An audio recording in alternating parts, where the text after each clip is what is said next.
सब जानते हैं कि सतयुग में सबसे श्रेष्ठ जीवन है, लेकिन ऐसे जीवन बनाने का भी पुरुषार्थ हमने इस चोले में किया है। तो ये चोला कर्मों का चोला है। धर्म और कर्म दोनों को हम इसमें रख करके चले तो हमारे सभी कर्म श्रेष्ठ है। तो एक मैं प्रश्न पूछती हूं कि हमारे इस जीवन के सदा के साथी कौन है? तो आप क्या कहेंगे? बाबा, ब्रह्मा बाबा, कर्म। ठीक ठीक, सदा के साथी माना हर पल एक क्षण भी हम कर्म बिगड़ रह नहीं सकते हैं। अभी आप चुपचाप में बैठे हुए हो, कई मैं देखते बिल्कुल चुपचाप में बैठे हुए हैं, परंतु चुपचाप में बैठे हुए भी सभी प्रकार के कर्म चालू हुआ उसके, बरोबर। आंखें खुली हुई हैं, कान खुले हुए हैं, आवाज पहुंच रहा है, सांस ले रहे हैं, नाक भी खुला हुआ है, बंद नहीं है, आत्मा विराजमान है। तो सब कर्म इंद्रियां थोड़ी खिचड़ी दोगे तो हम ऐसे से भी करते हैं, गाना सुनते हैं तो हाथ पांव भी चलते रहते हैं, बैठे बैठे भी कुछ ना कुछ करते रहते हैं। अगर साखियों के देखो, एक सेकंड भी आप कर्म बिगड़ रह नहीं सकते हो। और अंदर ये जो बुद्धि है, ये भी तो ऑर्गन्स है ना, ये भी हमारी यूज होती रहती है। संकल्प शक्ति चलती है, बुद्धि निर्णय करती है, तो ये भी ऑर्गन्स यूज तो होते हैं ना। सूक्ष्म और स्थूल दोनों ऑर्गन से हर वक्त चालू ही चालू है। जैसे गाड़ी में पेट्रोल जब पड़ता रहता है ना, तो मीटर चालू ही चालू होता है, वो निकाल दो तो बात खत्म हो गई। अब जैसे आत्मा के साथ संस्कार सदा ही है, चाहे वो दूसरे चोले में चली जाए तो भी संस्कार आत्मा के साथ है। परम धाम में है आत्मा, तो संस्कार है कि नहीं है? नहीं है, परम धाम में है, पक्की बात। अशरीरी है तो वह संस्कार है क्या? है? वो कहती है, जो कहते है वो हाथ उठाए, जो कहते नहीं है परम धाम में कोई भी संस्कार नहीं, वो हाथ उठाए। संस्कार है, सब लेके जाते हैं, पक्के स्टूडेंट है ये तो। हाँ, ये तो पक्के स्टूडेंट है, पढ़ाई अच्छी की है। क्योंकि आत्मा सदा ही, आत्मा संस्कारों के बगैर है ही नहीं। मन बुद्धि संस्कार, ये तीन शक्तियां आत्मा की निजी शक्तियां हैं, उनके साथ ही रहती हैं। शरीर में है तो परम धाम में है, तो परम धाम में भी हम यहाँ के जो संस्कार बना के जाते वो तो साथ में होंगे ना। किन कर्मों के आधार से तो सतयुग में उतरेंगे ना, किन कर्मों के आधार से तो हम नीचे नीचे उतरेंगे ना। संगम युग में भी हम पहुंचे, वो भी कर्म हमारे साथी है, गुप्त संस्कारों में था तो भक्ति का फल बाबा ने दे दिया। भले हमने इस जन्म में ऐसी भक्ति नहीं की, ऐसा कुछ मालूम नहीं था कि ऐसी कोई भक्ति की है इसका फल हमको मिलेगा, ये भी मालूम नहीं था। परंतु हमारे कुछ ऐसे संस्कार थे, बाबा से बेहद का वर्षा पाने के संस्कार थे, इसलिए भक्ति के संस्कार भी छिपे हुए थे। भक्ति का अंतिम जन्म, भक्ति का अंतिम पीरियड, अंदर संस्कार थे, भक्ति का फल बाबा ने दिया। पुराने भक्त थे, नए भक्त नहीं, ताजे भक्त नहीं, एक जन्म के भक्त नहीं थे, आधा कल्प के चले हुए भक्त थे, तो भक्ति का फल बाबा ने दिया। फिर जब बाबा के बने तो बाबा ने ज्ञान दिया, ज्ञान दिया तो ज्ञान से बाबा ने बताया कि बच्चे, अब तुम मेरे बच्चे बने हो तो मैं तुम्हें ज्ञान देता हूं। ज्ञान माना समझ, मैं तुम्हें ऐसी समझ देता हूं जिस समझ के आधार से तुम अपने कर्मों को अच्छी तरह से पहचान सकते हो। बाबा ने कर्मों की पहचान दी कि कौन से कर्म राइट है, कौन से कर्म रॉन्ग है, कौन से कर्म करने हैं, कौन से नहीं करने हैं, किसको हम पुण्य कर्म कहें और किसको हम पाप कर्म कहें। तो अखबार में कई बार ऐसे लेख आते हैं, तो पाप की परिभाषा क्या, पुण्य की परिभाषा क्या, परंतु मनुष्य नहीं बता सकते हैं। कोई समझते हैं गौ हत्या ये पाप है, कोई कहते सुअर हत्या ये पाप है, मुसलमान कहेंगे हिंदू रंग है, वो पाप करते हैं, हिंदू कहेंगे मुसलमान पाप कर्म करते हैं, क्योंकि वो गौ हत्या करते हैं, गौ हत्या गौ का वो खाते हैं। तो हम आपको बताते हैं मनुष्य को पाप और पुण्य का पता ही नहीं है। ये परम पिता परमात्मा जो कर्मों को जानने वाला है, सिखाने वाला है, कर्मों की श्रेष्ठ नॉलेज देने वाला, वो बताता है बच्ची कर्म पुण्य का खाता किसको कहा जाता है और पाप का खाता किसको कहा जाता है। एक शब्द में बाबा ने बहुत ही अच्छा रहस्य बताया है। क्लास पुराना भी लग रहा है, कुछ नए भी होंगे, पुराने उत्तर देंगे तो नए समझ जाएंगे। तो सबसे पहले हम ये आवे तो पुण्य, जिसको हम पुण्य कहें, तो पुण्य का बीज क्या है, कैसे समझे ये पुण्य का कर्म है, कौन से कर्मों को हम कहें ये पुण्य कर्म है, ये पुण्य, तो इसकी क्या परिभाषा है। अच्छा, ये कहते हैं जो कार्य परम पिता परमात्मा की याद में किया जाता है, उसकी स्मृति में किया जाता है, वो कर्म हमारा पुण्य का बन जाता है। हाँ, यानी आत्मा का परमात्मा से मिलन जो कराता है, ये पुण्य का काम है। दूसरों को कौन सा सुख देना, आत्मक सुख, रूहानी सुख देना। जिस्मानी सुख में तो आप जानते हो, हाँ, उसमें नहीं, वो फर्ज है, संबंध में फर्ज होते हैं, लेकिन रूहानी सुख देना ये पुण्य का खाता माना जाएगा। और मन वचन कर्म से सबको सुख देना, बेहद की वृत्ति रखना।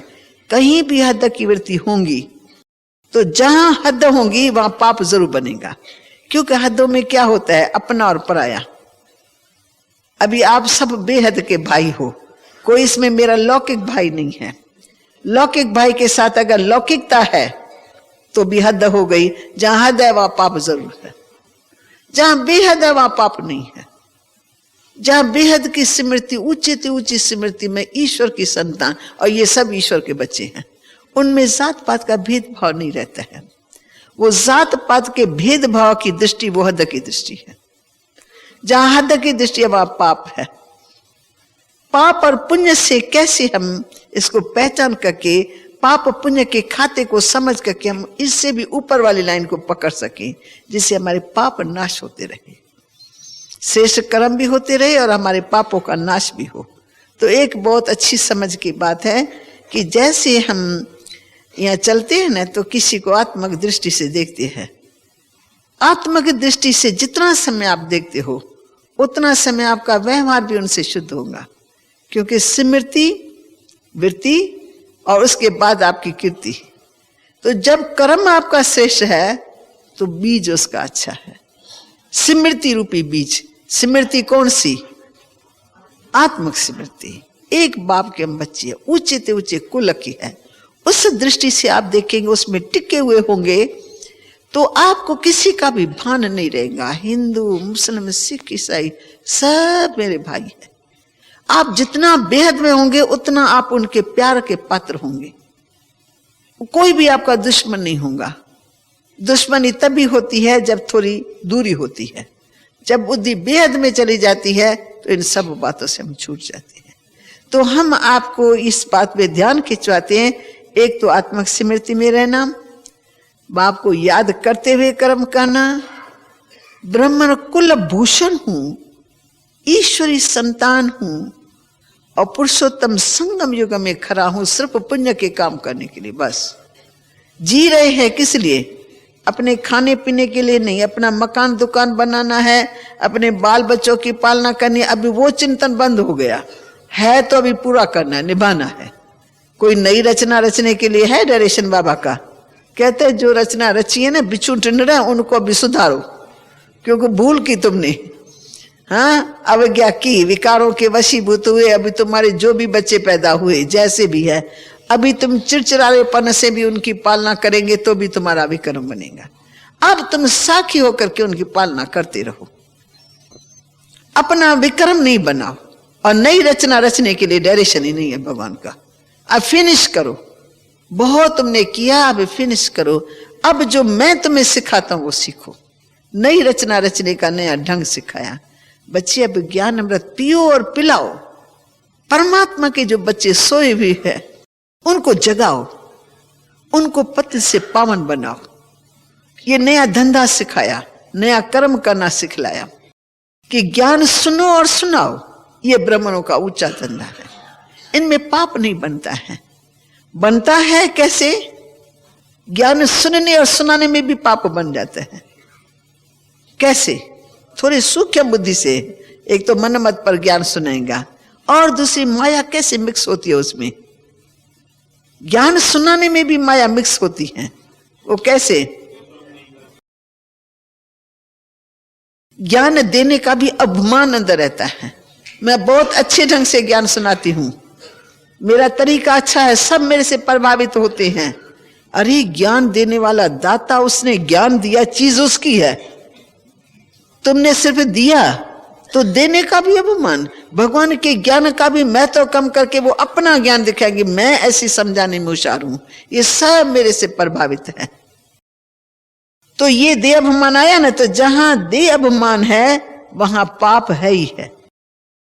बहुत सूक्ष्म बात मैं बता देती हूं, सभी पापों का बाप जो है वो वास्तव में देह भान है। ये जो देह का भान आता है कि मैंने ये अच्छा काम किया, मैंने इसको ऐसा बनाया, मैंने मेहनत करके इसको ऐसा तैयार किया और ये इधर क्यों चला गया, ये देखो हद की बुद्धि आती है। भगवान का ऊंचा ज्ञान है, बहुत ऊंचा ज्ञान है। बच्चे सबका कल्याण करो, सबको ज्ञान सुनाते रहो। ट्रेन में बैठे हो, कौन तुम्हारे रिश्तेदार है, कौन तुम्हारे पहचान, ट्रेन में बैठे हो, ट्रेन में बैठे बैठे भी किसी आत्मा की ज्योति जगा दो। लिटरेचर बांटते जाओ, बगीचे में जाते हो सेवा करते जाओ, शमशान भूमि में जाते हो, मरा कोई और है पर कल्याण तुमको किसी और का करना है। चलने वाला तो चला गया, पर जो आ रही है बेचारी वैराग में है, तो क्यों ना हम उनको भी ज्ञान सुनाएं। तो कई बार शमशान भूमि में प्रोग्राम मिलता है, वहां जाकर के बहनें सेवा करती हैं। तो उसमें से मरने वाला मर गया, चला गया, लेकिन जो वहां छोड़ने गए ना उनको ज्ञान मिला। वो फिर सेंटर में आता है कि चलो वो तो ऐसे हाथ खाली चला गया, पर मैं हाथ खाली न जाऊं, कैसे कमाई करूं, बहन जी मुझे बताओ। तो हमारे कई भाइयों ने शमशान भूमि में भी अच्छी अच्छी स्थान चित्र वित्र लगा दिए है कि कम से कम इस स्थान पर मनुष्य को वैराग होता है ना, तो ज्ञान के लिए भी उनको संकल्प आता है कि हम ज्ञान सुने। तो पुण्य काम का तरीका अच्छा है, पर उसमें देह अभिमान घुस किया जाता है। कोई सेंटर खोलता है तो उसका भी अभिमान आता है, मैंने सेंटर खोला है, अरे मैंने इतना पैसा इकट्ठा करके सारा सेंटर खोला, सारा मैंने ये लगाया, ये लगा, वो लगाया, वो लगाया। ये सब क्या है? देही अभिमान स्टेज है या देह अभिमान की स्टेज है? बताओ। 4 जिज्ञासों को तैयार करते, सिर्फ 4। तो बाबा एक छोटा सा उदाहरण देता है, चूहे ने एक हल्दी की गरी उठाई, गांठ, और समझा मैं तो पूरा पसारी बन गया हूं। तो 4 आत्माओं को ज्ञान, सारा संसार भरा हुआ है, उनमें तुमने 4 आत्माओं को ज्ञान दिया, 4 आत्माओं को तुमको अभिमान हो गया, मैंने ज्ञान दिया उनको। अरे उनका अपना पाठ था ज्ञान लेने का, वो अपना भाग्य लेकर के आए, तू निमित्त बनी। दाता का बच्चा था, भूल गया था, तुमने सिर्फ उसको राह बताई। तुमने क्या कमाल की? कमाल उसके कर्मों की है। भक्ति का फल उनको मिलना था, बाबा के द्वारा मिला, तो उसमें नशे की तो कोई बात ही नहीं हो सकती। तो ये नशा जो है ना देव का भान का, ये हमारे से भी कर्म कराता है। कोई यज्ञ में दान करता है, समझो, ज्ञान सरोवर में देता है, उसका भी अभिमान उनको आता है। अरे दाता को तुम देते हो या दाता से लेते हो? देते हो या लेते हो? देते हैं अपने लिए, अपने जैसे घर में खर्च करते हैं तो हम नशा दिखाते हैं क्या? मैं तुम बच्चों को खिलाता हूं, बच्चे कहेंगे तुम खिलाते हो, कौन सा बड़ा काम करते हो, तुमने पैदा किया, तुम्हारा फर्ज है हमको खिलाना। बच्चे तो सीधे कहेंगे तुमने पैदा ही क्यों किया, तेरे में ताकत नहीं है तो तुमने ऐसा काम ही क्यों किया, तुम्हारा फर्ज है हमको खिलाना कैसे भी करके। हाँ, पीछे बड़े हो जाएंगे तो फिर वो समझ जाते हैं कि अब इनका फर्ज पूरा हुआ। ऐसे बाबा ने ज्ञान दिया, वो दिया ही है देने के लिए, बांटो, अच्छी तरह से बांटो। और बच्चे देही अभिमानी स्थिति में आके बांटो। अगर देही अभिमानी स्थिति में नहीं बांटते, देह अभिमान बीच में आ जाता है, तो इसमें फिर हमारा विक्रमों का खाता चालू होता है। देह अहंकार सभी उनका जड़ है। इसलिए बाबा ने शब्द ही दिया है, देह भान सभी पापों का बाप है। सूक्ष्म में जाने सब जितने भी पाप होते हैं ना वो देह भान से होते हैं। देह भान से अनेक प्रकार के विकार पैदा होते हैं। काम, उसका भी बुझ देह अभिमान है। देही अभिमानी होगा, काम की वासना खत्म हो जाएंगी, क्योंकि सोल कॉन्शियस में रहता है और सोल को देखता रहता है। तो सोल को देखता है तो उसमें विकार आ ही नहीं सकता है। इसी युक्ति से ही काम विकारों को जीत सकती है। ब्रह्मा बाबा ने यही अनुभव बताया है कि जब तक बच्चे तुम सोल कॉन्शियस में नहीं रहते हो तब तक इस विकार पर तुम्हारी जीत नहीं हो सकती है। इसलिए जीतने के लिए देही अभिमानी स्टेज में रहो, सिर्फ इस निश्चय में पक्के हो मैं आत्मा हूं। तो देह अभिमान से ये काम विकार, फिर क्रोध भी उनसे पैदा होता है। लोभ देखो, लोभ भी किस लिए होता है? अपने पेट के लिए होता है, तो लोभ भी इससे पैदा होता है, मोह भी इससे पैदा होता है। अहंकार, ईर्ष्या, द्वेष, सब जितने भी विकार हैं उनकी जड़ें जो है ना वो इनसे जुड़ी हुई है। जब तक इसको खत्म नहीं किया तब तक कोई भी विकार को हम संपूर्ण खत्म नहीं कर सकते हैं। भले संयम नियम में रहेंगे, मर्यादाओं में रहेंगे, लेकिन संपूर्ण नाश विकारों का इनसे होता है। तब तक सूक्ष्म में कोई ना कोई प्रकार का पाप बनता ही रहता है। किसी की निंदा थोड़ी सुनी वो भी पाप का खाता है। किसी के लिए थोड़ा मुख से बोला वो भी, चलो क्रोध नहीं किया, थोड़ी मूड ऑफ की, चलो थोड़ा मूड ऑफ से थोड़े रूखे शब्द बोल दिए, चिड़चिड़ापन आ गया, ये सब है सूक्ष्म सूक्ष्म देह अभिमान के वशीभूत कर्म होते ना, वो दूसरों को फीलिंग में ले आते हैं। कई बार हम बहुत काम करके थक हुए होते हैं अंदर, और ऊपर से एक आया, दूसरा आया, तीसरा आया, उसने वो बात की, उसने वो बात, तो उसमें थोड़ा चिड़चिड़ापन में आ जाते हैं। तो चिड़चिड़ापन ये देह भान की निशानी है ना। देह अभिमानी स्थिति में चिड़चिड़ापन नहीं आता है। तो चलो बहुत गुस्सा नहीं करेंगे, थका हुआ नहीं बोलेंगे, पर थकावट वाली एक्टिविटी हमारी निकल जाएगी। अरे तुमने सिर खपा दिया मेरे से, मैंने बोला ना अभी नहीं मेरे से बात करो, पीछे आना, ये चिड़चिड़ापन है, ये भी देह भान का। तो बाबा ने कहा है इस विकारों को जीतने के लिए तुम्हारे को युक्ति तो मैं बताता हूं, यूज करो। जब तक तुमने उसको अच्छी तरह से यूज नहीं किया तब तक थोड़े थोड़े थोड़े थोड़े सूक्ष्म सूक्ष्म सूक्ष्म सूक्ष्म पाप बनते रहते हैं। रॉयल रूप में भी बनते हैं और मोटे रूप में भी बनते हैं। कई ऐसे मोटे रूप हैं जिनका पता भी नहीं लगता है बहुतों को। घर बैठे कई भाई ऐसे गुस्से में आ जाते तो युक्ति युक्त शब्द नहीं निकलता, ब्राह्मणों की भाषा ही नहीं होती है। ब्राह्मणों की भाषा कितनी ऊंची होनी चाहिए, परंतु ऐसी ऐसी भाषा होती है जो मन में आया ना वो गुस्से में शब्द बोल दिया और बोल करके चला गया दुकान पर। वो तो धन कमाने में लग गया तो चलो मन बिजी हो गया, पर घर वाली को दो शब्द कह करके जो चला गया तो घर वाली बेचारी न खाना पका सकती है न वो खा सकती है, उनको रोना आता रहता है, उसकी मूड ऑफ है, अंदर अंदर संकल्प श्रम भारी। और वो जब आएगा लौट करके कहेंगे ये क्या हुआ है, उसको ध्यान में नहीं है मैंने कुछ ऐसा कर्म किया, मैंने कुछ ऐसा बोला, अटेंशन नहीं है अपने कर्मों के ऊपर, तो एक शब्द भी उसका कितना नुकसान करता है। वो सोच करके वो सो जाती है, बीमार होके पट्टा बांध करके सो जाती है। फिर जब वो आता है कहते क्या हुआ है, क्या बीमारी है, डॉक्टर को बुलाऊं, फलाना करूं, अब बीमारी है वो मानसिक। वो तीर मार करके चला गया दुकान पर, वो तो धन कमाने में लग गया और वो बेचारी चिंतन में लग गई।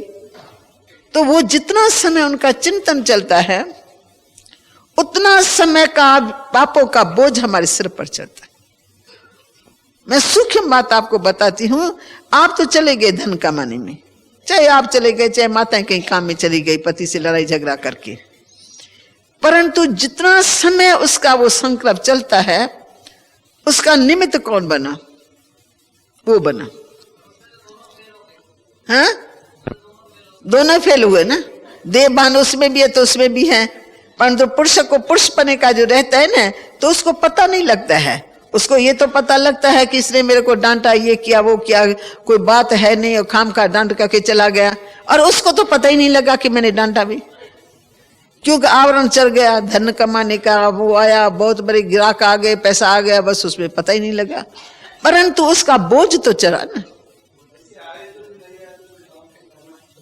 काम तो भले करो, पर पता तो लगना चाहिए कि मैंने ये शब्द बोला, तीर लगाया किसी को। ऐसे तो नहीं पता ही नहीं लगे कि कौन से कर्म हुए, हमको पता ही नहीं लगा। न बोलना अच्छा है, पर बोलो तो ऐसा युक्ति युक्त बोलो जो कम से कम वो आत्मा ग्रहण कर सके कि भाई इसको हमने क्या कहा और क्या नहीं कहा। थोड़ा हम यानी चलते चलते कोई बात हो जाए ना, तो कम से कम हमारी महसूसता की शक्ति हो। महसूसता से हम चेंज कर सकते हैं, अपने आप को चेक कर सकते हैं, अपना भी सुधार कर सकते हैं, दूसरों का। क्योंकि हम शूद्र से ब्राह्मण बन गए ना। पहले तो हम अज्ञानी थे, विकारी थे, तो हमको ही पता नहीं था काम क्या, क्रोध क्या, सारी दुनिया ही उसमें चल रही है। सबको हम देखते हैं, ये भी गुस्सा करता है, वो भी लड़ाई करता है, वो भी झगड़ा करता है, तो हम भी आदी हो गए। अभी हम बीच में आ गए हैं और बाबा ने समझ दिया ये राइट है, ये रॉन्ग है। ये सोल कॉन्शियस का आवाज नहीं है, ये देह भान का आवाज है। अब तुमको कैसे चलना है। देखो आपको अनुभव होगा, मेरे पास तो कई ऐसे मेरे सामने मिसाल है कि भक्ति मार्ग में भी मनुष्य पुण्य का काम भी करता है अपने हिसाब से। पुण्य किसको कहा जाता है वो भी मैं बताती हूँ। पुण्य का भी काम करते हैं और थोड़ा पाप भी करते हैं। धर्मशाला बनाएंगे, कहेंगे पुण्य का काम किया। हॉस्पिटल बनाएंगे, कहेंगे पुण्य का काम किया। किसी को दवाइयां फ्री देंगे, पुण्य का काम है। कोई बीमार है बेचारा, कोई पूछने वाला नहीं, जाके सेवा करते, ये पुण्य का काम है। हॉस्पिटल बनाना, कॉलेजेस बनाना, धर्मशालाएं बनाना, तीर्थ स्थान बनाना, मंदिर बनाना, फिर दुख थोड़ा लेकर के उसको सुख देना, ये सब पुण्य के काम अभी भी हो रहे हैं। नहीं तो ये संसारी खत्म हो जाए। ऐसे दयावान मनुष्य है जो हॉस्पिटल बनाते हैं, धन है तो बना लेते हैं, धन है तो धर्मशाला बना लेते हैं, कौन सी बड़ी बात करते हैं। धन है तो कुछ कॉलेज बना लेते हैं, नाम लगा देते हैं, फलाना मंदिर, फलाना ये नाम लगा लेते हैं, पर काम कर लेते हैं। अब पुण्य का काम भी किया, पर उस पुण्य के काम से जिस्मानी सुख तो है बहुतों को। पढ़ाई पढ़ करके कोई बैरिस्टर बन जाएगा, इंजीनियर बन जाएगा, कॉलेज नहीं होगा तो कैसे काम चलेगा। तो उसको में कोई रूहानियत नहीं है, आत्मक भाव नहीं है, आत्मा की उन्नति उसमें इतनी है। जिस्मानी सुख है, पढ़ाई की, कमाई की, तो ये भी तो ठीक है ना। अच्छा धर्मशाला बनिया, कोई जाके विश्राम करेगा, उसके मन से दुआ तो निकलेंगी। कोई प्याऊ बनाती है, पानी पिलाने का प्रबंध करती है, वो भी तो अंदर से निकलती तो है ना दुआ। परंतु उसके साथ जो दूसरे काम करते हैं ना मिक्सचर, तो उसमें क्या होता है, गुस्सा करेंगे, लड़ाई झगड़ा करेंगे, चोरी करेंगे, ठगियां करेंगे, हेराफेरी करेंगे, और कई किस्म से निंदा करेंगे, किसी को गिराने की कोशिश करेंगे, किसी को चराने की कोशिश करेंगे। ऐसे जो और कर्म होते हैं ना, काम, क्रोध, लोभ, मोह, वशीभूत, क्रोध वशीभूत और अहंकार वशीभूत, अहंकार से बोलना, या फिर मोह होता है तो ऐसा मोह फंस जाती है जो बात मत पूछो। जिसमें भी मोह पड़ गए, चाहे वो लड़की हो, चाहे अपनी हो, चाहे पराई हो, इतना मोह फंस जाता है कि उसको फंसा के खड़ा रहता है। ये भी पाप करो। दूसरी आत्मा को इतना प्यार में फंसा देंगे, उनके सिवा वो रह नहीं सकती हैं। तो ये जो मिक्सचर कर्म होते हैं ना, उनका दंड भी उनको मिक्सचर ही मिलता है। जीवन मनुष्य की होंगी, जीवन बहुत अच्छी, पर उसमें देखेंगे सुख भी मिलता है, दुख भी मिलता है। तन का सुख है तो मन का सुख नहीं है। तन का सुख है, तन बहुत अच्छा, पर मन का सुख नहीं है। अगर मन का सुख है तो तन का सुख नहीं है। धन है पर संबंध का सुख नहीं है। संबंध है तो इधर धर्म नेताओं के द्वारा, राजनेताओं के द्वारा, समाज के नेताओं के द्वारा अनेक प्रकार के दुख। अच्छा और नहीं तो प्रकृति के आपदाओं के द्वारा दुख, कोई ना कोई दुख लग जाता है। तो हम देखते हैं कोई इंसान है बेचारा आज बहुत अच्छा है, धन है, महल है, परिवार भी अच्छा है, लेकिन चलते चलते आधा लाइफ में देखो तो दुख के कोई ना कोई पहाड़ गिरते रहते हैं। आज ये हो गया इसका, आज ये हो गया, तो बस चिंतित होकर के, धन सब कुछ है पर वो बेचारा खा नहीं सकता है, नींद कर नहीं सकता है। गोलियां खाता है तब वो नींद करता है, इंजेक्शन लगाता है तब वो नींद करता है। मानो संपूर्ण सुख तो नहीं है, हेल्थ वेल्थ हैप्पीनेस सब चाहिए, परंतु पुण्य का संपूर्ण खाता नहीं है। तो अच्छा काम भी किया, थोड़ा बुरा काम भी किया, मिक्सचर काम करते हैं। मैंने एक बार कभी पहले मिसाल बताया है कि मैं लखनऊ में थी, तो एक माता थी, उसका नाम मीरा था और बहुत लगन वाली थी, कृष्ण की अनन्य भक्तन थी और उसका पति राधे श्याम, नाम भी अच्छा और काम भी अच्छा, कॉलेज वगैरह सब उसने काफी सारे खोले हुए थे, सोने चांदी का बिजनेस था, कमाई बहुत अच्छी जोरदार थी, नाम था लखनऊ के अंदर। परंतु उनको 7 बच्चे थे, 3 बच्चे अच्छे और 4 बच्चे मिड गेट्स, बिल्कुल छोटे, जिनका सिर मुंह बड़ा, पाँव है नहीं चलने के लिए, अपने पाँव पर नहीं चल सकते, पाँव इतनी छोटी छोटी हैं, पेट का हिस्सा बिल्कुल कम, और खाएंगे तो सभी चारों कहेंगे, चारों इकट्ठे आए हैं एक दो के पीछे। 2 बड़े अच्छे हैं, एक लास्ट बच्ची वो भी अच्छी हैं, बीच में जो 4 पैदा हुए ना वो चारों ही वंडरफुल। अब माता को इतना दुख कि सारे दिन उसी बच्चों की चिंता में। नाम मीरा है, लगन कृष्ण के साथ है पक्की, भक्ति पक्की है, परंतु धन है तो 4 नौकर रख करके उन चारों बच्चों की सेवा करते हुए भी सदा दुखी रही कि हाय मेरा क्या होगा, हाय मेरे कौन से कर्म, सिर्फ यही कहते हाय मेरे कौन से कर्म, हाय मेरे कौन से कर्म। अब कोई उसको बताने वाला नहीं तुम्हारे कौन से कर्म ऐसे थे, अब इन कर्मों को कैसे ठीक करो भला, चलो भविष्य तुम्हारा अच्छा हो जाए। फिर उसको ये ज्ञान मिला, तो ज्ञान के बाद उसको थोड़ी समझ मिली कि भाई देखो मेरे मिक्सचर कर्म है, अच्छे काम भी मैंने इस जीवन में किया, धन है, बड़ी भारी धर्मशाला थी उसने हमको फ्री दे दी थी, तो धर्मशाला भी मिली, और माता मीरा थी, भक्तन थी, लगन थी, तो ज्ञान में भी चली, उनको दर्शन भी होने लगे, और राधे श्याम उसका पति नाम था शहर में, तो नौकर रख करके उनकी सेवा की, परंतु माता को अंदर में कीड़ा लगा हुआ था, हाय मैंने कौन से कर्म किए, कौन से कर्म किए।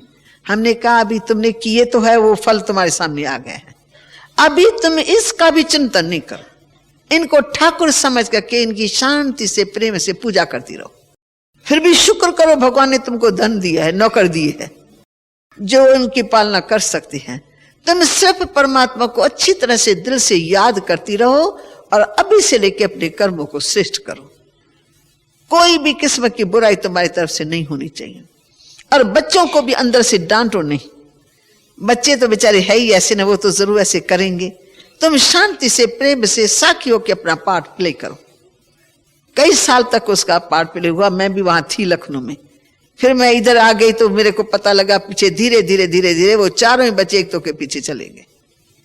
परंतु माता को ज्ञान मिला ना, समझ मिली ना, तो शांति से सब्र से अपने जिंदगी के दिन पूरे किए, नहीं तो बुद्धि भटकती रहती, कर भी कुछ नहीं सकती, रह भी नहीं सकती, जो आवे उनसे वही दुख, जो आवे उनसे वही। अब उनके मन को ठिकाना मिला, बाबा को याद करो, जिनके मुआफिक पौड़ी चढ़ो और उतरो, ये कर्म तुम्हारे हो चुके हैं, फल आया है, अब मीठा करके भोगो, मीठा करो, इसको कड़वेपन से नहीं देखो, फिर तुम्हारा विक्रम बनेगा। और अब चुकतू करने का टाइम आया है, बाबा ने तुमको ज्ञान माना समझ दिया, तुम हिसाब किताब को चुकतू करती रहो, परंतु तुम चिंतन नहीं करो।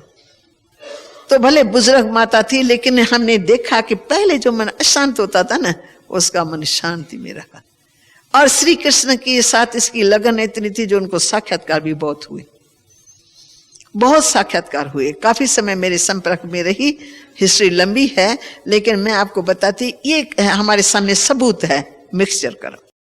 ऐसी कई बहनें हैं, शादी अच्छे घर में हो गई, पति अच्छा मिला, हर तरह से धन के हिसाब से, अकुल के हिसाब से, शिकल के हिसाब से, घराने के हिसाब से, सब प्रकार से, परंतु चलते चलते ऐसा धक्का लगा, पति मर गया तो उसकी जीवन भी बेकार हो गया, मरा वो पर दुखी ये हुई। ये कर्मों के मिक्सचर कर्म, अच्छे कर्म तो सुख पाया, 4 साल पाया, 5 साल पाया, पर वो सुख ऐसा है जिसमें दुख समाया हुआ है। संपूर्ण सुख होता है, उसमें दुख नहीं होता है। ये जो विनाशी सुख होता है, पति अच्छा मिला, अक्लमंद मिला, धन मिला, दौलत मिला, वो बेचारी सुखी अपने आप को महसूस करती है, पर वो सुख कोई इंटरनल सुख नहीं है, वो आत्मक सुख नहीं है, उस सुख के पीछे दुख छिपा हुआ है। जैसे कलयुग में कितना नरक, कितना चमत्कारी है, कम थोड़ी चमत्कार है, क्या साइंस के साधन है, चंद्रमा तक पहुंच रहे हैं, पता नहीं क्या क्या, वहां से ही ऐसे क्या कहते हैं उसको, जहां से ऊपर से लेकर के सब यहाँ का फोटो निकाल देते हैं, क्या कहते हैं, सैटेलाइट, देखो वहां से क्या फोटो, उधर से ऐसी मशीनें पावरफुल है जो निकाल देते हैं। पेट के अंदर क्या चमड़ी इतनी मोटी लगी पाए तो भी ये फोटो निकल के आता है, क्या क्या बीमारियां अंदर। तो देखो साइंस ने कलयुग में बीमारियां भी बहुत और साइंस ने सुख भी दिया है। ये सब है विनाशी सुख। इस विनाशी सुख में दुख है ही है, ये समझ लो। जो अब हम बाबा की याद से जो कर्म करेंगे, ज्ञान और योग को धारण करके, अपने साथ बातें करके, ज्ञान का बीज अच्छी तरह से धारण करके फिर आप कर्म करो। निस्वार्थता से, स्वार्थ रख करके सेवा नहीं करो, विनाशी आश रख करके किसी की सेवा नहीं करो। जो आवे उनकी सेवा करो, बाबा का परिचय दो, ज्ञान सुनाओ। तुम्हारे को मान मिले ना मिले, अरे उस बेचारे मेरे को भी जाना चाहिए, वो हाँ भी करती है, हाँ अच्छी बात है, हम आपको भेजेंगे। मान एक ऐसा मिसाल दो ना जो आपको भी थोड़ा लगे ज्ञान मार्ग में ये बातें होती है। और कहते हैं कि नहीं इस समय तुम नहीं जा सकती हो। तो इच्छा जो उत्पन्न हुई ना, जो उत्पन्न हुई इच्छा, अब वो मेरे कंट्रोल में नहीं आ रही है। बार बार अंदर होगा, क्यों फलानी जा सकती है, फलानी जा सकती है, फलानी मैं नहीं जा सकती हूँ, तो मेरा मन उदास होगा। अगर हम कदम कदम श्रीमत पर चलने वाली आत्मा होंगी, योग युक्त, जहां सेवा वहां मेरे कदम, जो ऊपर की आज्ञा वो मन बाबा की आज्ञा है। यहां बैठे भी मैं वो सेवा कर सकती हूं, जाने से नहीं कर सकती, यहां बैठे भी साइलेंस के बल से बहुत बड़ी सेवा कर सकती हूं। जो मेरा इस समय पार्ट है, मैं साखियों के अपने पार्ट को देखूं, कोई ऐसी इच्छा उत्पन्न न करूं जो इच्छा मेरे मन को दुखी बनावे। तो अच्छा इच्छा उत्पन्न हुई, अच्छी बात है ना, सेवा करने जाएंगे ना, चांस मिला तो ठीक है लियो, अगर ना मिले तो ये इच्छा हमको बहुत दुखी बना देगी। मैंने देखा एक कुमारी को इच्छा उत्पन्न हुई तो मैं फलाने सेंटर पर जाऊं, दूर कहीं, माना घूमने का होता है बच्चों के मन में तो, और मैंने हाँ कर दी। और जब फरमान आया इधर से तो मैंने कहा भाई बाबा का तो इशारा है कि नहीं जाना चाहिए, छोटी स्थान होती है वहां 3-3 महीने बच्चे जाके क्या करेंगी, एक बच्ची जाना चाहिए। और इशारा था तुम ही अकेली जाओ, क्यों तुम किसी को साथ में ले जाए। मैंने बताया तो उसने जो इच्छा रखी थी और मैंने की ना, तो एकदम बीमार हो गई। तो मैं कहा कल तो अच्छी भली थी, आज क्या हुआ, मेरे को क्या पता ये बीमारियां आ जाती है ऐसे। तो मैं कहा क्या हुआ, उदास उदास सारा दिन सोई रही। तो फिर मेरे को टचिंग है, ऐसे तो नहीं मैंने ना किया तब से इसको हुआ है। तो मैंने प्यार से बुला करके मैंने पूछा तुमको क्यों ऐसा फील हुआ, सुबह तो ठीक थी। कहती दीदी आप मेरे से सच्ची बात पूछते हो तो मैं बताती, मेरी बहुत दिल थी चलने की, अब तुमने ना कर दी ना तो मेरे को थोड़ा फील हुआ। मैंने कहा पर तुम ये तो सोचो डायरेक्शन कहां से आया है, तुम भगवान की बच्ची, भगवान के डायरेक्शन पर चल रही हो, श्रीमत पर हमारी जीवन की गाड़ी चल रही है। अब श्रीमत नहीं है तो उसमें कल्याण समझो ना। तो ऐसे करके मैंने थोड़ा डोज दिया। मैं कहा सब में कल्याण, क्या पता रास्ते चलते तुम्हारा हमारा कुछ हो जाए, भगवान की मत है नहीं जाओ, और तुम कहते मैं जाऊं, ऐसे भी चल नहीं सकती हो, समझो बाबा की मत प्रेरणा है नहीं और तुम चलेंगी, तो क्या पता रास्ते में क्या होता है हमारा। ऐसे थोड़ा समझाया, तो समझाते समझाते देखा 2 घंटे के बाद ठीक हो गई। मैं ये कौन सी बीमारी है तो पता लगा कि ये जो इच्छा हम उत्पन्न करते हैं ना, उस इच्छा को कंट्रोल करना कईयों के वश की बात नहीं होती है। ज्ञान की पावर चाहिए, समझ चाहिए, श्रीमत चाहिए। श्रीमत क्या है, उसके अनुसार हम कर्म करेंगे, कर्म हमारा श्रेष्ठ जाएगा। उसी में सेवा है, उसी में सफलता है, उसी में हमारी खुशी है। जित बिठाओ, जो खिलाओ, जो पहनाओ। आज हम देख रहे हैं, मैं तो प्रैक्टिकल में अपने आंखों से 2-3 दादियों को देख रही हूं, शरीर में ताकत भी नहीं है, गले खराब है, परंतु सब लोग कहते दादी को आना चाहिए, दादी को आना चाहिए। वो दवाइयां भी कर रही है, साखियों के सब कुछ शरीर के लिए करें, परंतु गला खराब है।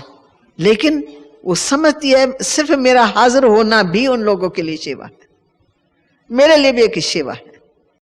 भाई मैं इतना बोल नहीं सकती हूँ, 5 मिनट में बोलूंगी, जैसा भी मेरा गला होगा। आप लोग बुलाते हो ठीक है, बाबा की सेवा समझ के मैं आ रही हूं। तो बाबा को बुद्धि में रख करके काम करो तो कर्म श्रेष्ठ हो गया। अपने इच्छा से वो नहीं जाती है। आज मद्रास में जा रही है, हांगकांग में जा रहा है, आज इधर जा रहा है, अपनी कोई इच्छा नहीं, न वहां जाके देखती है न घूमती है। अरे इतने बड़े बड़े अच्छे अच्छे शहर है, अच्छी अच्छी चीजें हैं, तो कोई घूमने की भी इच्छा हो सकती है ना। जहां जाओ वही भारत में जो सेंटर है, चित्र वही है, बहने भाई वही है, ज्ञान वही है। विदेश में गई तो उनके लिए वही बात है, यहाँ सेंटर वहां सेंटर, भाई बहनों में क्या अंतर है, वो गौरी चमड़ी वाले है, ये काली चमड़ी वाले, बस। आत्मा वही है, ज्ञान वही है, सेंटर वही है, चित्र वही है, सेवाएं वही है, दृष्टि टोली सबको वही खिलाओ, सब जगह वो दन। तो उनके लिए विदेश है ही नहीं। मैं विदेश में जा रही हूं, अंदर में कोई खुशी हो, मैं फलानी जगह जा रही हूं, मैं अमेरिका में जा रही हूं, मैं वहां, नशा ही नहीं है, खुशी नहीं है। मैं यहां से गई तो लंदन के लिए तैयारी करके गई और कहा था कि अमेरिका के लिए वीजा मिले तो अच्छा है, पर नहीं मिले लास्ट में। तो 1-2 दिन पहले पुरुषार्थ किया, मैं तो ऐसे चल रही थी साखी होकर, मिला तो ठीक, नहीं मिला तो क्या, मेरे को जहां सेवा मिलेगी वहां करके मैं आ जाऊंगी। तो अमेरिका की लास्ट में से वीजा नहीं मिलने वाली थी, जवाब मिल गया नहीं मिले, नहीं मिले तो कौन सी बड़ी बात है। मैं कोई अमेरिका घूमने थोड़ी जा रही हूँ, मैं तो सेवा करने जा, मिलेगी तो सेवा करेंगे, नहीं मिलेगी तो अब शांति। मैं गई लंदन में 7 दिन रही तो अमेरिका से कोई बहन आ गई, वो कहती है मैं आपको लेके जा सकती हूँ और ले जाना जरूर है। मैंने कहा वीजा भारत से तो नहीं मिली, कहते मैं पुरुषार्थ करती हूँ। उसने पुरुषार्थ किया, 2 घंटे में वीजा मिल गई और सारी अमेरिका का लंबा चौड़ा चक्कर लगा लिया। तो मैं कहा देखो, मैं निसंकल्प थी, परंतु बनी में बना पड़ा था, अनेक आत्माओं की सेवा उसमें होनी थी, जो होनी थी सो हो गई। मैं घूम घाम करके आई तो मुझे ऐसा लगा ही नहीं, तो मैं कोई अमेरिका घूम, सब कहते तुम बड़ी भाग्यशाली। मैं कहा भाग्य ऐसे में होता है क्या, भगवान मिल गया उससे बड़ा कौन सा भाग्य, अमेरिका घूम करके ये भाग्य होता है क्या। मैं कहा न, मैं अपने को भाग्यशाली इसमें समझती हूँ, भगवान मिल गया बस, सबसे बड़े ते बड़ा भाग्य हमको मिल गया। तो अभी अमेरिका जाऊं तो भी ठीक है, न जाऊं तो भी ठीक। फिर अमेरिका के पीछे फिर पता नहीं थी, अफ्रीका का भी प्रोग्राम बनाया तो सहज बन गया। भाई कल पहले गई होंगी सो गई हूं, देखा दर से बरोबर, कल पहले वाला खुल रहा है, यहाँ पहुंच गई हो, नैरोबी में पहुंची हो, फलान जगह पर कल पहले पहुंची थी, वो ड्रामा खुलता जा रहा है। बस जरा भी अंदर में खुशी महसूस नहीं हुई कि देखो मैं कैसी हूं, अमेरिका की। अरे अमेरिका क्या है, बाबा कहते हैं कब्रिस्तान है और बच्चे कहते हैं अमेरिका घूम करके आई। तो हद की बुद्धि में लगेंगे अमेरिका घूमी, मनो बहन तू तो बड़ी भाग्यशाली हो, तुमको ये मिल गया। मैंने कहा भाई भाग्यशाली भगवान मिल गया, उससे और तो कोई भाग्य है ही नहीं बड़ा, ये तो सेवा का स्थान है। तो वृत्ति से सब बातें बनती है, कर्मों का आधार वृत्ति से है। वृत्ति में ज्ञान भरा हुआ है तो ये बातें हद की असर नहीं करती है, न सुख महसूस होता न दुख।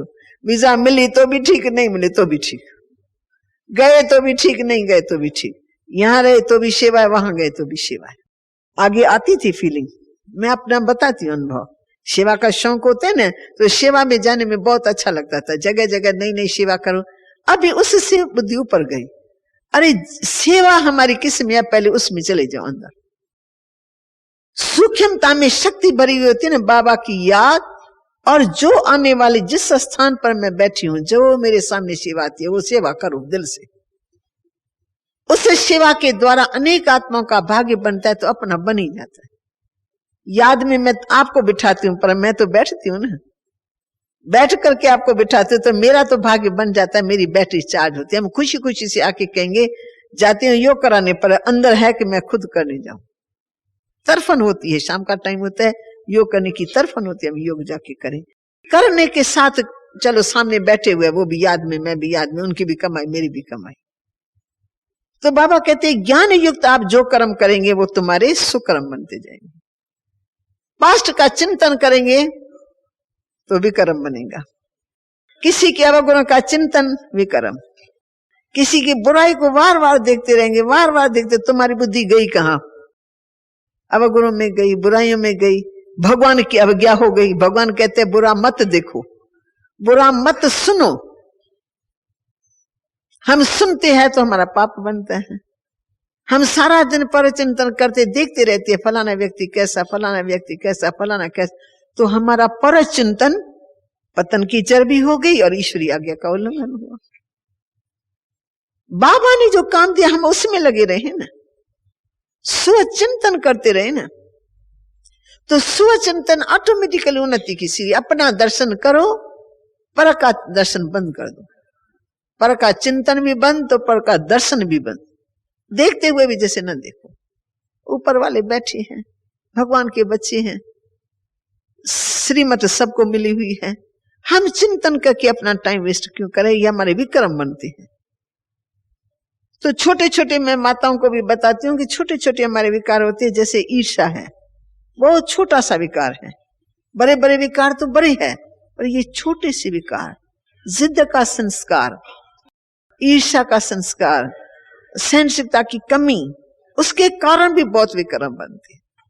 क्योंकि मन बुद्धि हमारे वश में नहीं रहता है। पुरानी संस्कार ऐसी, एक शब्द सुना ना, मैं कहती हूँ वंडर लगता है। एक शब्द क्या है, एक कान में आवाज गया फलानी ऐसी, वो शब्द शब्द हो गया, परंतु मैंने सिर्फ ग्रहण किया तो बस मैं मर गई। आपने कोई बुरा शब्द मेरे लिए यूज किया, वो शब्द तो शब्द है ना, शब्द कोई पत्थर तो नहीं है ना। ज़ुबान का एक पत्थर है, पर वास्तव में तो पत्थर नहीं है। उसको अगर मैं ग्रहण करते ना, इसने मुझे कहा, मेरी इंसल्ट कर दी, बस मैं फंस गई। फिर वो अंदर संकल्प, वो बहुत मेरे को तंग करेगा। वो जो तंग करता है ना, उसमें गुस्सा पैदा होता है। और वो उस गुस्से का रूप ऐसा होता है जैसे ना प्रेशर कुकर होता है, तो उसके ऊपर होती है सीटी। सीटी के कारण बाफ जो होती है ना, वो जमा होती रहती है, जमा होती रहती है, जमा होती है। फिर कभी आपने चाकू उठा करके सीटी को थोड़ा ऐसा करेंगे ना, वो ऐसा करेगा, वो जो आप ही डर जाएंगे। अगर भूल से सीटी को उतार दिया तो बस आपके चने अंदर पड़े हुए होंगे ना, दाल या कोई, तो एकदम छत तक चली जाएगी। वो हालत होती है जो अंदर अंदर ना कहते हैं मैं तो बहुत सहन कर रहा हूं। बहन जी आपको क्या पता मैं कितना सहन करता हूं? तो सहन करना माना सीटी ऊपर रखी हुई है, अब मुख बंद है। फिर जरा सा कहेंगे ना, भाई जी कैसे, आप ठीक हो ना? ठीक है, फिर क्या हूं? ऐसा बोलेगा तो हम डर जाएंगे। हम कहेंगे क्या हुआ भाई, क्या हुआ? आप ऐसे क्यों बोलते हो? क्यों बोलते हो? आपको पता ही नहीं लगता है क्या मेरे साथ हो रहा है? कौन मेरे साथ क्या क्या बोलता है, आपको पता ही नहीं लगता है। अच्छा भाई, पता कौन देगा? तुम ही तो देंगे ना पता। क्या बात है, बात जो है बात लियो दियो ना। तो क्या हुआ, मन भारी रहा। जिसका मन भरा हुआ होगा ना, भरा हुआ होगा, उनको जरा सा ऐसे टच करेंगे ना, बस या इधर से आंसू या मुख से वर्षा, बस दो बातें, या इधर से वर्षा शुरू या इधर से वर्षा शुरू, या तो मूड ऑफ करके वो बिस्तर में पड़ जाएंगे, बस मैं बीमार हूं। ये मानसिक बीमारियां हैं। अब भगवान हमको मानसिक बीमारी से छुड़ा रहे हैं। न पाप करो ऐसा, न इसका दुख भोगो।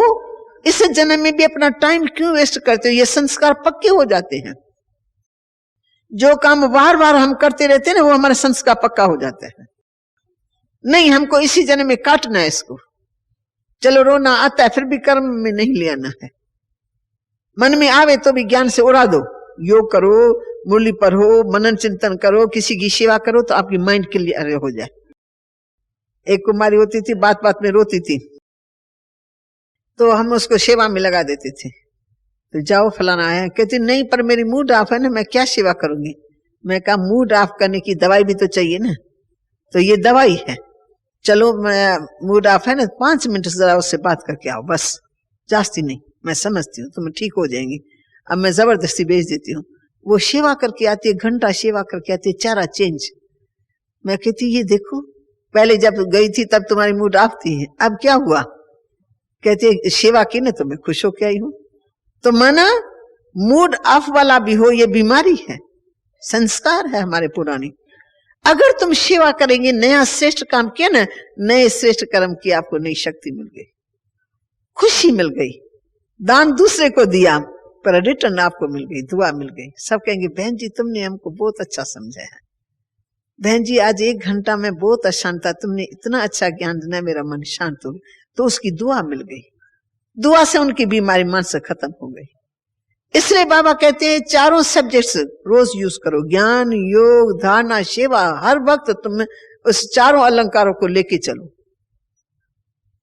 ज्ञान है तो यूज करो ना, रिश्तेदारों में यूज करो, कहां भी जाते हो हर कर्म में भी यूज करना पड़ता है।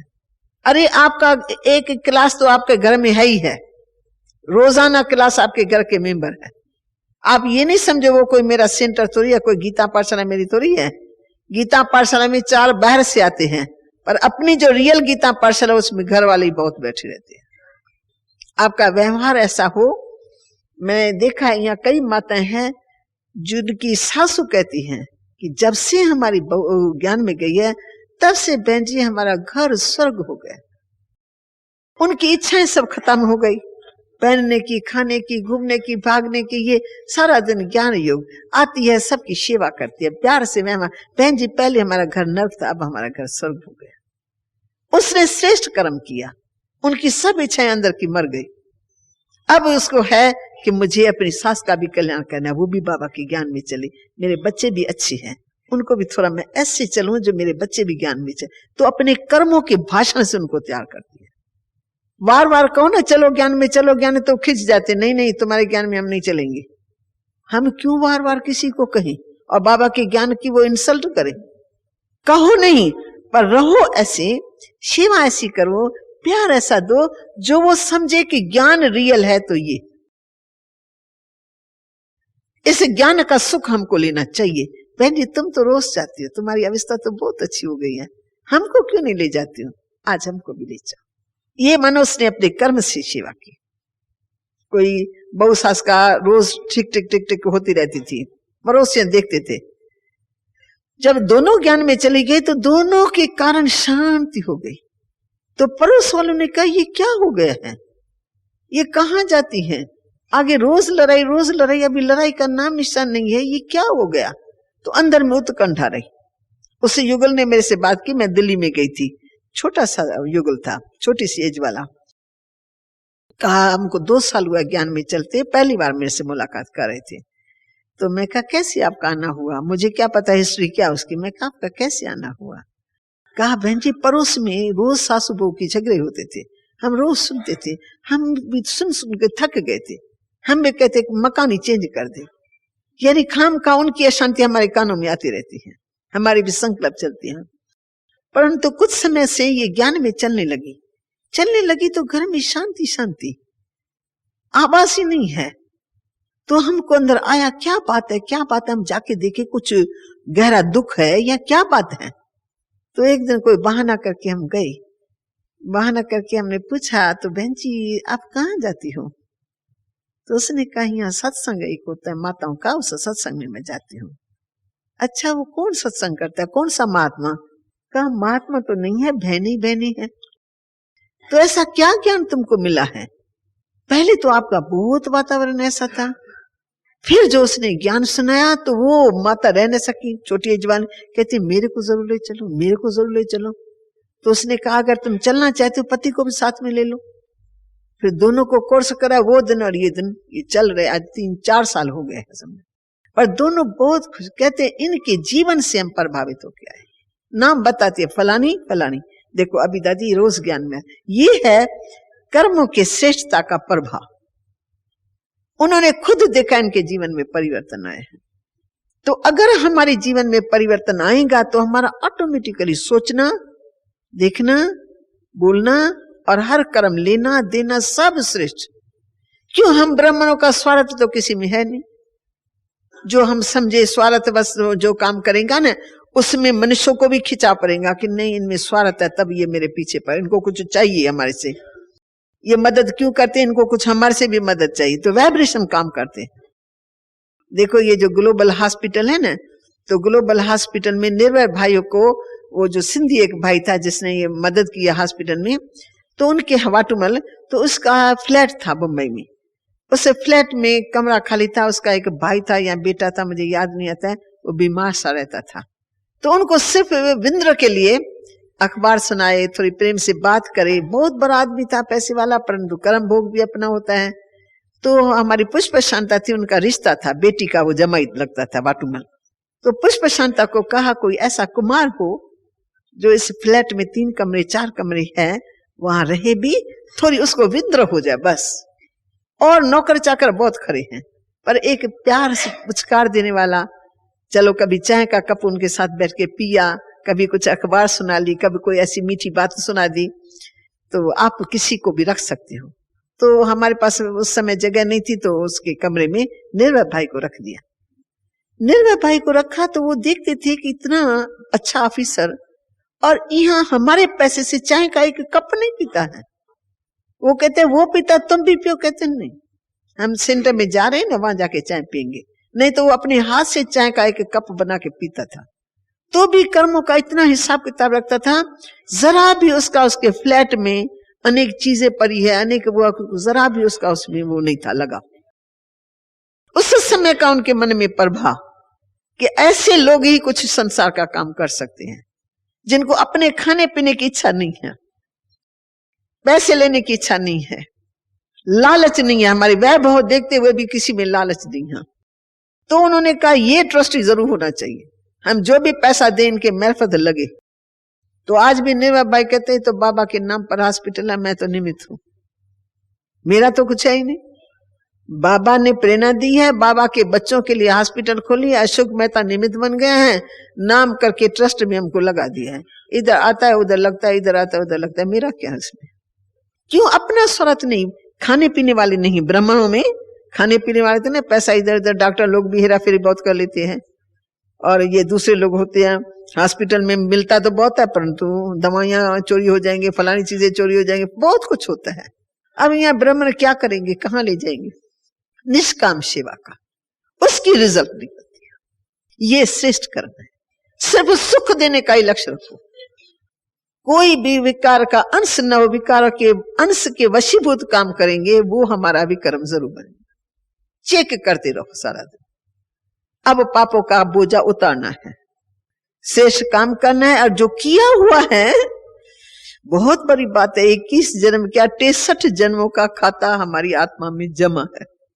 भले चुकतू भी करते आए हैं, फिर भी है तो सही ना आत्मा में, उसको योग से चुकतू करना है। तो बाबा कहते हैं जितना जितना हो सकता है सोल कॉन्शियस स्टेज में रहेंगे तो निराकारी स्टेज से तुम्हारे भी कर्म नाश होते रहेंगे। साकार में कर्म किया है ना, साकार देवमान में आके कर्म किया है तो विकर्म बन गए हैं। देवमान में आए हैं तो विकार बने हैं, विकारों से वशीभूतों के काम किया तो विक्रम। अब सोल कॉन्शियस और गॉड कॉन्शियस आत्मा समझ के बाप की सारा दिन नशा चला रहे। कोई बैठ के नहीं घंटा घंटा 2-2 घंटा योग करो तो दुकान कौन संभालेगा, आपका बाल बच्चों को कौन संभालेगा? तो भगवान ऐसा काम नहीं करेगा जो आप समझो तो भाई इस काम कोई और करे और मैं सारा दिन योग में बैठा रहूं। नहीं, बाबा कहते तुम्हारा निश्चय इतना पक्का हो मैं आत्मा हूं, परम पिता परमात्मा की संतान, परम जो ये नशा निश्चय पक्का हो, जो कभी भी आप कोई कर्म गलत करो तो आपको फौरन ये नशा खींच के ऊपर ले जाए, हद से बाहर ले जाए ऊपर में। बैठ के योग की इसमें बात नहीं है, निश्चय पक्का हो और निश्चय का नशा रोज रोज चराते रहो। मैं किसका बच्चा हूं, मैं कहां से आया हुआ हूं और मैं इस समय संगम युग में क्यों खड़ा हूं, मुझे ये बताओ। अपने आप से पूछो संगम युग में बाबा ने क्यों हमको खड़ा किया है, क्या कराने चाहते हैं हमसे। संगम युग की ये जीवन किस लिए है? बाल बच्चों के लिए, पोतरों दोतरों के लिए, नया मकान बनाएंगे आप लोग, धन इकट्ठा करना है, हाँ मकान बनाना है, दुकान बनाना है, फैक्ट्री बनानी, क्या करना है संगम युग में? हाँ बोलो, जवाब नहीं देते हो। बाप ने क्या किया? संगम युग में तुमको विश्व कल्याण के लिए सोचना है, बस विश्व का कल्याण कैसे हो उस चिंता के सिवा कोई चिंता नहीं रखनी है, अपनी और विश्व की। अपना स्वयं का कल्याण जल्दी जल्दी करें, स्व परिवर्तन से विश्व का परिवर्तन करें। तो बेहद की भावना गई ना, विश्व का कल्याण हो, विश्व का कल्याण हो। तो आपकी हद तो अपनी है ही नहीं, हदें नुकसान करती हैं, बेहद हमको पार ले जाता है। आज भी हम देखते हैं इतने हमारी भाई बहनें हैं तो कुछ आत्माएं हदों में आ जाती है ना, तो जहां हद होती है वहां टक्कर जरूर होगा, जहां बेहद वहां टक्कर है ही नहीं। तुमने काम किया तो भी अच्छा। हमारी बड़ी दादी इतना बड़ा कार्य कर रही है ना, सबकी राय सलाह से करती, अपना है ही नहीं, मेरी राय का मान होना चाहिए, मेरी राय क्यों नहीं मानते? मैं जब कह रही हूं, मैं कह रही हूं, मेरी बात क्यों नहीं मानते हो? है ही नहीं। सबसे राय लेंगे, भाई इतना बड़ा काम होने वाला है, अब क्या करना चाहिए, आप सबका क्या विचार है। क्योंकि बाबा के बच्चे हैं, बाबा का कार्य है। अब साखियों के बताओ, भाई निर्भय तुम्हारा क्या विचार है, फलाना तुम्हारा क्या विचार है। 8-10 ने विचार बताया, मेजॉरिटी कारों को देख करके दादी कहेंगे हाँ बहुत अच्छा, क्योंकि सभी विश्व की सेवा के लिए सोच रहे हैं वेद के बुद्धि से। अपना अपना स्वार्थ किसी का इसमें है नहीं। कॉन्फ्रेंस करें, उसका क्या फायदा है, फायदा को बुद्धि में रखे। वेद का संदेश सारे विश्व में पहुंच जाता है। मेहनत है, खर्च भी बहुत है, पर कॉन्फ्रेंस में सारे विश्व में संदेश पहुंच जाता है। करनी चाहिए। 10 जनों ने कहा करनी चाहिए, तो 4 जने सरेंडर हुए पड़े होंगे, कहेंगे बहुत अच्छा। चाहे दादी नंबी होंगे ना, कहेंगे 10 का विचार है ना, इसमें बाबा बैठा हो। 10 आत्मा कहती है कॉन्फ्रेंस करनी चाहिए, हाँ करनी चाहिए, कोई बात नहीं। खर्चा बहुत होता है कॉन्फ्रेंस में, मेहनत बहुत होती है, लगातार कितने समय से लेकर मेहनत चलती रहती है। फिर भी दादी कहती है सबकी बुद्धि में एक बात है कि नहीं, कॉन्फ्रेंस होनी चाहिए, हाँ होनी चाहिए, बस सेकंड में फिनिश। क्योंकि अंदर में किसी का स्वार्थ तो है नहीं ना। कोई अपने मान शान के लिए तो कॉन्फ्रेंस नहीं करता है, भगवान को प्रत्यक्ष करने के लिए तो उसमें क्यों कोई ना करेगा। चलो मेहनत करनी पड़ती है, करेंगे। ये मकान बनाते हैं किस लिए, दादी को इसमें आके सोना है क्या? इतने बड़े हाल में दादी को सोना है, दादी को यहाँ विश्राम नहीं, बच्चों के कल्याण के लिए बाबा ने कहा है हमको ये काम कर। ऐसे साखियों के चल रही है, कह भी दिया सबको, आता रहता है, लगता रहता है, आता रहता है, न खुशी उसको हो रही है, न हाथ में मिलता है तो हाँ मेरे को आज इतना मिला।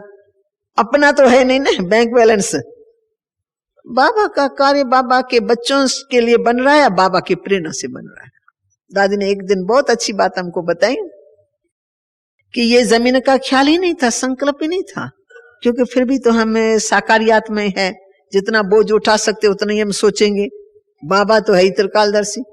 तो बाबा ने दादी को कहा बच्ची इस समय तुमको जो भी जमीन मिली ना, बहुत बड़ी, जितनी जमीन तुमको मिल सके उतनी तुम ले लेना।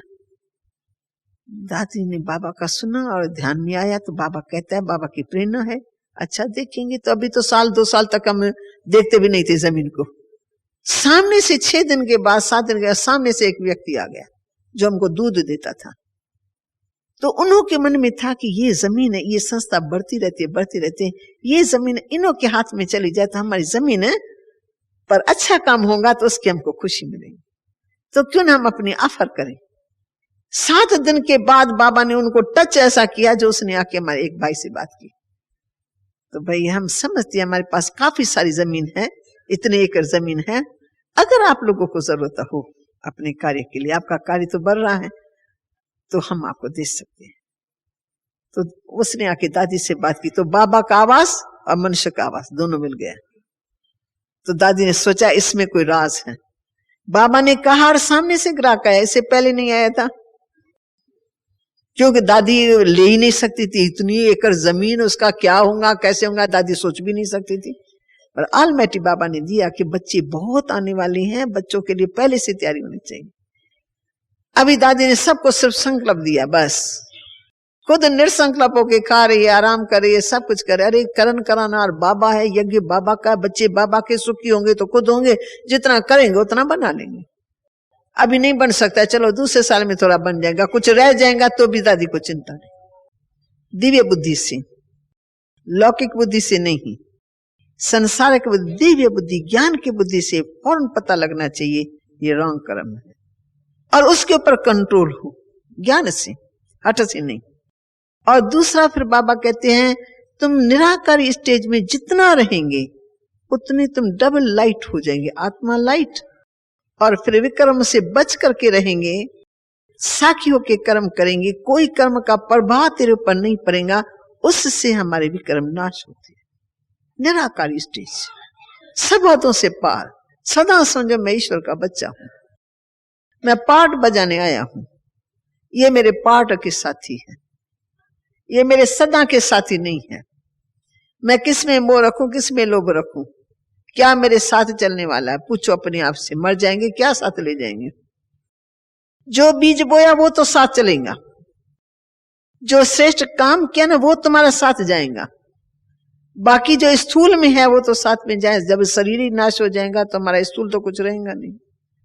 तो ऐसे बेहद की बुद्धि से ज्ञान को यूज करते करते श्रेष्ठ कर्मों का भी पूंजी इकट्ठी करें और निरंतर निराकारी स्टेज में रहेंगे। तो उससे क्या होता है, आत्मा निराकारी स्टेज में रहती है तो आत्मा की बहुत सूक्ष्म गति होती है, अपने सूक्ष्म संस्कारों को भी वो चेंज कर लेती है। कोई भी हद उसमें नहीं, कोई से लगाव नहीं, कोई से वैर नहीं, कोई से टकराव नहीं, कोई इच्छा नहीं, इनसे आत्मा मुक्त होती रहती है। तो ऑटोमेटिकली उसके अंदर ऑलमाइटी बाबा की गुणों की शक्ति बढ़ जाती है, जो उनके विक्रम को नाश करने में पूरी मदद करती है। ये अगर सूक्ष्म सूक्ष्म विकार हमारे अंदर भरे हुए होंगे तो जरूर जब विकार भरा हुआ होगा तो फिर कर्म में खींच के ले आएंगे। अगर हम अपने आप को बेहद बाबा के बच्चे, विश्व कल्याण के लिए मैं निमित्त हूं, बस वो भाव पक्का होगा तो आप न किसी के टक्कर में आएंगे न किसी के लगाव में आएंगे। लगाव भी दुख देने वाला है बहुत, और टक्कर भी दुख देने वाला है, और कोई इच्छा उत्पन्न होती है वो भी दुख देती है बहुत। तो बाबा कहते हैं कलयुग में कोई इच्छा न रखो बच्चे, कुछ साथ चलने वाला नहीं, न मकान की, न दुकान की, न बच्चे की। चलो बच्चे के लिए ऐसी आशा रखती है जो बात मत पूछो, तो उसके लिए कहेंगे एक बार तो हम गिर जाए ना, पीछे छूट जाएंगे। अरे क्या पता तुमको वो बच्चा पैदा होता है या नहीं होता है, होता है तो बच्ची है या बच्चा है वो भी क्या पता तुमको। तो ये आशा पुरानी दुनिया की रखना उनको अंदर दुख देती रहती है। भले ज्ञान में भी चलता रहेंगे पर आशा है अंदर। भगवान क्या ये फरमान याद नहीं, मौत सामने खड़ा है, बच्चे सब मरे पड़े हैं, तुम ऐसे देखो, वो उसके बुद्धि में नहीं है, तो परेशानी होती है बहुत। तो बाबा ने इन सब आशाओं से हमको कहा भी इस अंतिम जन्म में सब आशाओं को पूरा कर दो। खाना पेट है तो 2 रोटी चाहिए,